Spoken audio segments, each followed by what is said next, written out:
Hello friend, જય શ્રી કૃષ્ણ. સ્વાગત છે તમને બધા મારી ચેનલ આશા કિચનમાં. આજે આપણે એકદમ અને ઘરે રહેલી વસ્તુથી જ ઝટપટ બની જાય તેવી રેસીપી બનાવીશું. ના પલાળવું, ના પીસવું, ના દહીં સોડા કે ના ઈનો, વધારે મહેનત નથી કરવાની. ઇડલી ઢોસાને ટક્કર મારે તેવી રેસીપી બને છે. તો શાક રોટલી બનાવવાની ઈચ્છા ના હોય, તો કંઈક ચટપટું ખાવું હોય પણ વધારે મહેનત ના કરવી હોય, તો સવાર સાંજ કે બાળકોના લંચ બોક્સ માટે આ રેસીપી ટ્રાય કરી શકો છો. તો ખૂબ જ ઓછા તેલથી એકદમ હલકું ફૂલકું આ નાસ્તો બનાવવાનું ચાલો આપણે શરૂ કરીએ. તેની માટે મેં એક પેન લીધું છે. એક પેનમાં છે 1 વાટકો જેટલો રવો લીધો છે. રવો તમે કોઈ પણ જાતનો લઈ શકો છો, ઝીણો કે જાડો, કોઈ પણ જાતનો ચાલે છે.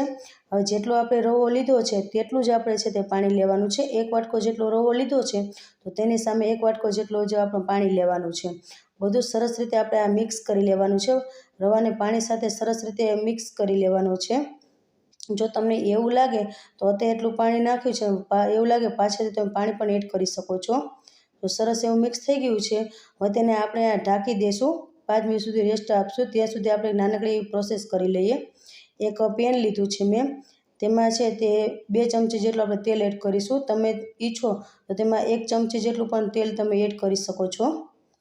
ઓછા તેલમાં પણ આ નાસ્તો સરસ એવો ટેસ્ટી બનીને તૈયાર થાય છે.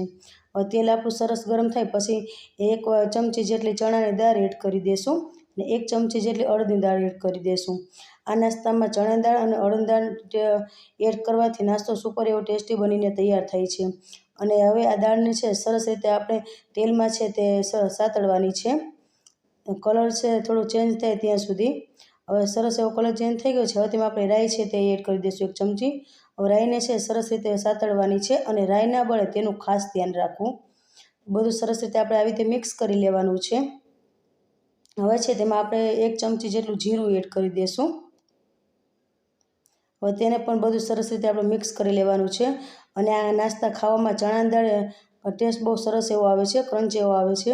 હવે તેમાં છે 1 મરચું લીધું હતું, તેને ઝીણું એવું કટ કરી લીધું છે, તે એડ કરી દઈશું.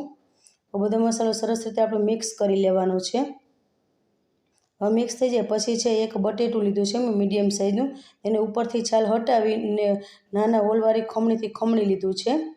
તે બટેટાનું ખમણ છે તે આપણે એડ કરી દઈશું. આ મસાલા સાથે સરસ રીતે આપણે મિક્સ કરી લેવાનું છે. હવે છે તેમાં મેં કાચા પૌવા લીધા છે, 1 નાની વાટકી જેટલા, તે એડ કરી દઈશું. અને પૌવાને છે તે આપણે કાચા જ એડ કરવાના છે. અને આ ખાવામાં પૌવાનો ટેસ્ટ પણ બહુ સરસ એવો આવે છે. બધું સરસ રીતે આપણે મિક્સ કરી લેવાનું છે. હવે સરસ એવું મિક્સ થઈ ગયું છે. હવે તેમાં આપણે થોડાક મસાલા કરી લઈએ. સ્વાદ પ્રમાણે નિમક એડ કરી દઈશું 1 ચમચી જેટલો, અને અડધી ચમચી જેટલો હળદર પાવડર એડ કરી દઈશું, જેથી આપણો કલર છે તે એકદમ સરસ એવો આવે. હવે બધું જ આપણે છે મસાલો એડ કરી દેવાનો છે. આમાં વધારાના કોઈ જ મસાલા આપણે એડ કરવાના જરૂર નથી. હવે તેમાં છે મેં 1 ચમચી જેટલો શેઝવાન સોસ છે તે એડ કર્યું છે. તેની જગ્યાએ તમે લસણવાળી ચટણી પણ એડ કરી શકો છો. અને જો લસણવાળી ચટણી એડ ના કરવી હોય અને શેઝવાન સોસ એડ ના કરો તો પણ ચાલે, તો પણ આપણો નાસ્તો સરસ એવો ટેસ્ટી બનશે. એમાં કોઈ જ ફરક નહીં આવે. હવે બધું સરસ રીતે આપણે મિક્સ કરી લેવાનું છે. અને આ નાસ્તાને વધારે કૂક કરવાની કાંઈ જરૂર નથી. થોડો એવો કચો જેવો રહેશે તો પણ ચાલશે. હવે તેને આપણે ઢાંકણ ઢાંકીને 1 મિનિટ સુધી આપણે તેને કૂક થવા દઈશું. હવે ઢાંકણ છે તે આપણે ખોલી લેશું. જો નાસ્તાને સરસ એવો આપણે મિક્સ કરી લેવાનું છે. હવે જો સરસ એવો આપણે છે તે સરસ એવું થોડું કૂક થઈ ગયું છે. હવે છે તેને આપણે સાઈડ પર રાખી દઈએ. હવે જે આપણે રવો પલાળેલો છે તેને હવે ચેક કરી લઈએ.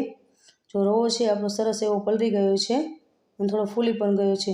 જો આ સ્ટેજ ઉપર તમને એવું લાગે પાણીની જરૂર તો તમે એડ કરી શકો છો.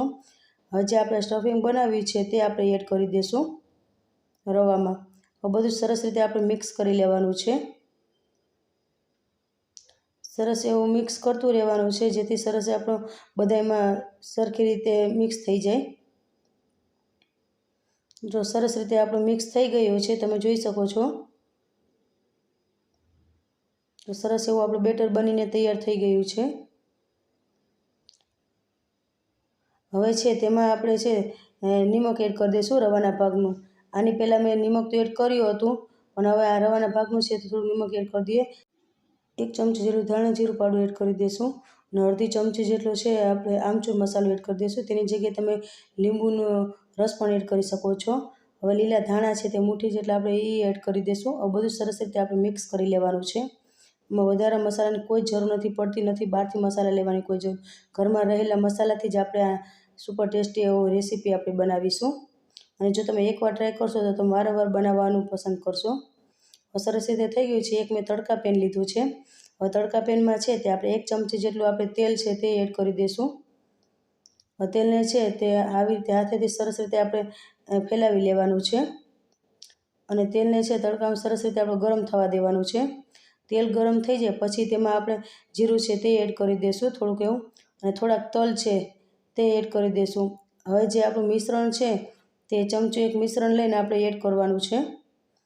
જો આવી રીતે મિશ્રણ છે તે આપણે એડ કરી દેવાનું છે અને ચમચાની મદદથી બધી બાજુ આવી રીતે આપણે ફેલાવી લેવાનું છે. અને તે છે તેની રીતે સરસ એવો શેપ પણ તે લઈ લેશે. જો આવી રીતે ફેલાવી લેવાનું છે. જો સરસ એવું ફેલાઈ ગયું છે. હવે ઉપરથી છે તે આપણે થોડુંક તેલ છે તે એડ કરી દઈશું. હવે તેને આપણે ઢાંકી દઈશું અને 1 મિનિટ સુધી તેને કૂક થવા દઈશું. હવે તેને આપણે પલટાવી લેશું. જો સરસ એવો આપણો નાસ્તો દેખાય છે ને, તેને પલટાવી લીધું છે. હવે પાછું તેને આપણે હવે જો નાસ્તો એવો બની તૈયાર થઈ ગયો છે. હવે તેને આપણે પ્લેટમાં છે તે લઈ લઈએ. જો તમે જોઈ શકો છો તે નાસ્તાનો આપણો કલર પણ ઉપરથી એકદમ ક્રિસ્પી એવું બન્યું છે. તેવી જ રીતે હું તમને બીજો નાસ્તો બનાવી બતાવું. 1 ચમચી જેટલું આપણે તેલ એડ કરી દઈશું. તેલ સરસ ગરમ થવા દેવાનું છે. પછી તેમાં જીરું છે તે એડ કરી દઈશું. થોડાક તલ છે તે એડ કરી દઈશું. હજી મિશ્રણ બનાવ્યું છે તે મિશ્રણ છે તે આપણે પાથરી દઈશું. ચમચાની મદદથી સરસ રીતે આવી રીતે પાથરી દેવાનું છે, જેથી એનો શેપ છે એકદમ સરસ એવો ગોળ આવી જાય. હવે છે તેને ઉપરથી આપણે થોડું તેલ છે તે એડ કરી દઈશું અને તેને ઢાંકી દઈશું ઉપરથી, અને 1 મિનિટ સુધી તેને આપણે કૂક થવા દઈશું. આ નાસ્તાને કૂક થતાં પણ વાર નથી લાગતી. આપણે રસોડામાં વધારે મહેનત કરવી નહીં પડે અને ઊભું પણ નહીં પડે આપણે રસોડામાં. હવે નાસ્તાને છે તે આપણે આરામથી જો પલટાવી પણ શકીએ છીએ. જો ઉપર એકદમ ક્રિસ્પી એવો દેખાય છે નાસ્તો આપણો. હવે તેને પાછું આપણે છે તે પલટાવી લઈએ.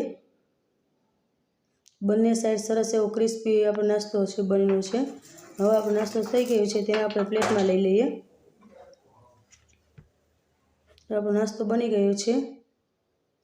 જો તમને નજીકથી પણ બતાવી દઉં, એકદમ નાસ્તો સુપર ટેસ્ટી એવો લાગે છે ને, જોતાં જ ખાવાનું મન થઈ જાય તેવો આપણો નાસ્તો બન્યો છે.